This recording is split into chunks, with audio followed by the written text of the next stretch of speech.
Moi, je suis assez proche de Sacha Wilmar, donc le créateur et directeur artistique de Démonstratif.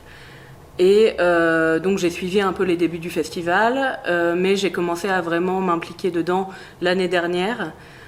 J'étais stagiaire sur Démonstratif, donc en assistanat un peu du directeur artistique. Et donc cette année, Sacha a décidé que je serai l'autrice complice de Démonstratif. Le thème du festival, c'est Inévitable révolte. Et donc on a mis du temps avec Sacha à choisir ce thème. Et c'est arrivé de notre idée était que c'est inévitable pour notre génération de se rendre compte de ce qui se passe dans notre société, ce qui se passe écologiquement. On sait qu'on n'a plus le temps, on sait qu'on tout arrive là et on est vraiment dans des conditions où on ne peut plus rien ignorer, donc nos révoltes sont forcément inévitables. On ne peut pas, en tant qu'artiste, créer aujourd'hui sans être révolté. Pour moi, la colère, c'est vraiment la colère et la révolte, c'est vraiment un moteur de la création. Et c'est dans tout ça qu'on a un peu pioché pour réfléchir à ce thème-là. Et après, ça a nourri plein de réflexions. On a lu des choses chacun de notre côté. On s'est intéressé à la différence entre révolte et révolution. C'est aussi avec l'appel à projet et tous les spectacles qui nous ont été proposés qu'on a pu affiner aussi l'idée de ce thème, parce que on nous a apporté des nouvelles révoltes et des nouvelles idées de la révolte. C'est vraiment un thème qui s'est développé au fur et à mesure du processus de la création de cette édition de Démonstratif. Alors effectivement, Né avant la honte, c'est un triptyque ou une pièce en 3 opus. On a plusieurs manières de définir ça. J'avais trouvé l'idée d'un seul en scène pour un chœur. Donc c'est une sorte de seul en scène. Il y a un acteur ou une actrice présente avec un chœur derrière qui accompagne. Et effectivement, le personnage de Marie Edwige, bien armée, représente la révolte au sein d'une grande famille du patronat français, enfin du CAC 40. Donc c'est effectivement la fille d'un grand patron qui va reprendre par la force presque l'entreprise familiale, la firme familiale, l'empire familial, en faire totalement autre chose et essayer de mettre un coup de pied dans la fourmilière. Voilà, c'est une idée qui vient d'une chose qu'on aime bien développer en soirée avec des amis, qui est mettre au pouvoir quelqu'un qui est un peu un outsider, comme a pu l'être par exemple notre président. Sauf qu'une fois arrivé au pouvoir, cette personne détruit tout ce qui a été fait et met en place un système qui on peut appeler anarchiste ou autre, mais en tout cas un système qui n'a rien à voir. Ça part de cette idée-là qu'on aime bien développer, qui nous permet de réfléchir à plein de choses sur le système qui est en place actuellement.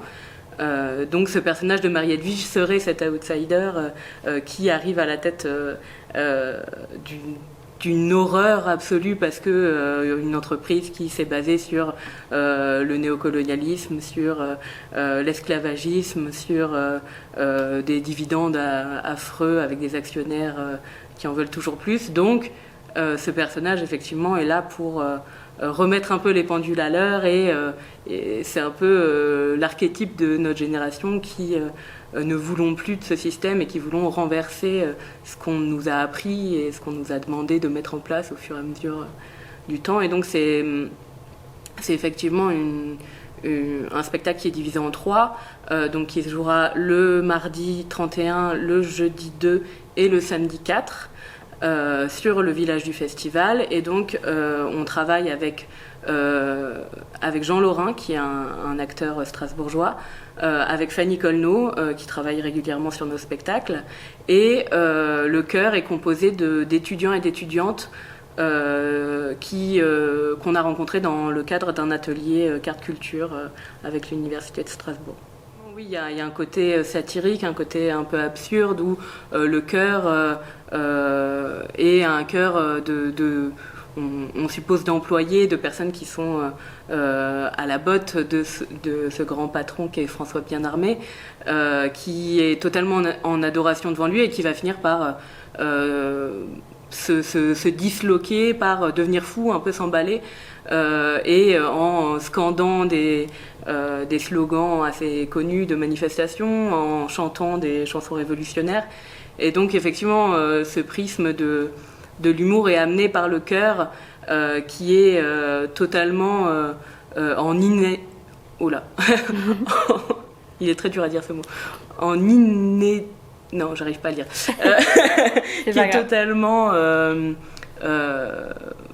Qui est totalement à l'encontre de ce qu'on pourrait penser de Vincent Bolloré fait beaucoup ça, par exemple, de faire des grands shows avec des gens derrière lui où il raconte l'histoire de sa famille. C'est un peu de lui que je me suis inspirée pour François Bien-Armé. Et le chœur est un peu cette image-là de ces ouailles derrière qui sont là pour le soutenir et qui en fait finissent par devenir complètement frénétiques et ne peuvent plus se retenir de chanter, de scander, de se révolter en fait. Et c'est par là que l'absurde arrive et que l'humour arrive, en tout cas dans le texte. Et en plus, il y a par-dessus évidemment la mise en scène de Sacha, qui réussit toujours à trouver le comique, même quand il n'est pas présent forcément frontalement dans le texte, mais je laisse des portes ouvertes un peu à droite à gauche pour qu'il s'en saisisse. Alors c'est un poème dramatique que j'ai écrit il y a presque 2 ans. Donc ça a été publié dans la revue Dardar, qui est la revue du Festival démonstratif, donc dans le 3e numéro qui est sorti l'année dernière. Donc c'est Sacha qui m'avait commandé un texte sur donc le thème du festival il y a 2 ans, qui était les amours vagabondes. Et j'ai écrit ce texte au moment où il y a eu la mort d'Anne Sylvestre, qui a été très, très compliqué. Et il y avait plein de choses en même temps. Je me renseignais sur beaucoup de choses, notamment sur les attentats masculinistes, les attentats terroristes masculinistes. Et j'ai commencé à écrire un poème dramatique sur une société où les hommes seraient morts. On ne sait pas exactement comment, on sait pourquoi, à cause du patriarcat, à cause des oppressions qu'ils ont fait subir aux femmes. Tous les hommes meurent et les femmes essayent de reconstruire une société entre elles et de réinstituer quelque part une nouvelle manière d'envisager leur avenir et de faire société ensemble. Et donc j'ai pris la forme du poème dramatique aussi parce que j'avais beaucoup à ce moment-là d'inspiration, notamment Magali Mougel, qui écrivait des poèmes dramatiques dans Guerrière ordinaire. Et ces poèmes sont très forts, très violents, et ça permet en fait par une langue assez poétique, qui est assez douce quelque part, de faire passer des choses, des mots, des images assez violentes, et qui permettent de prendre conscience de certaines choses. Donc effectivement ce texte-là, il parle d'une société sans hommes, et donc effectivement c'est Cécile Mourier qui met en voix ce texte le vendredi 3 juin, et je suis très content qu'elle mette en voix ce texte, parce que c'est important que ce soit une personne assignée femme qui prenne en charge ce texte, et qu'en plus voilà, on en a discuté, et il y a de très belles idées qui se dégagent de ça, et j'ai vraiment hâte de voir ce que ça va donner au plateau. Je travaille sur plusieurs choses en ce moment. Je viens de finir un texte qui va être créé à l'automne, qui parle du sujet du corbeau, qui est un sujet assez intéressant sur les humains qui vont créer des oppressions eux-mêmes sur des idées totalement futiles ou totalement folles, vraiment de faire peur à quelqu'un jusqu'à le pousser dans ses retranchements. Donc ça, c'est c'est une question qui est assez importante et je le mets en lien avec la misogynie qui peut être très présente dans les affaires criminelles, notamment quand des femmes sont accusées de meurtre ou autre, et comment ça se retranscrit dans la presse ou dans la justice. J'ai écrit un texte pour le Dardar qui sortira cet été également, qui parle d'une femme dont le mari est accusé de multiples agressions sexuelles, et comment elle se révolte contre lui et contre ce système qui, vu que c'est un artiste, le laisse totalement libre. Donc je m'intéresse beaucoup aux questions féministes, aux questions de la justice sociale aussi, envers les femmes, mais pas que.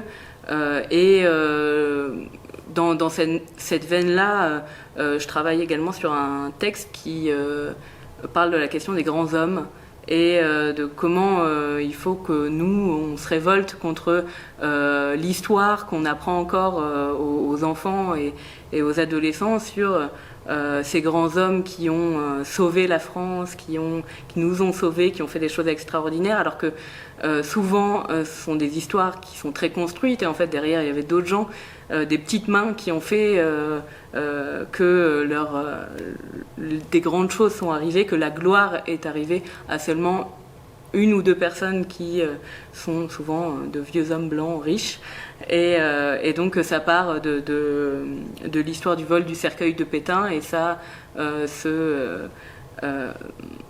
voilà, j'essaye de faire rentrer plein de choses là-dedans et plein de questionnements. Et donc la révolte, elle est là aussi de se dire on nous donne à voir une histoire qui n'est pas du tout réaliste et qui n'est pas du tout celle qui a eu lieu, et on nous montre toujours les mêmes personnes comme des héros, alors que y a eu plein de femmes, il y a eu plein de personnes queer, que dans l'histoire il y a plein de personnes trans par exemple, dont on ne parle jamais, qu'on ne verra jamais dans les livres d'histoire, et ça invisibilise totalement toute une partie de la population, et ça ne nous aide pas du tout à avoir des représentations et à nous dire que en fait c'est pas, comme le diraient certains, quelque chose qui est une mode qui arrive depuis quelques années, mais que ça a toujours existé, que les femmes ont toujours fait de l'art, que les personnes trans ont toujours existé, et que les femmes ont tenu un rôle très important dans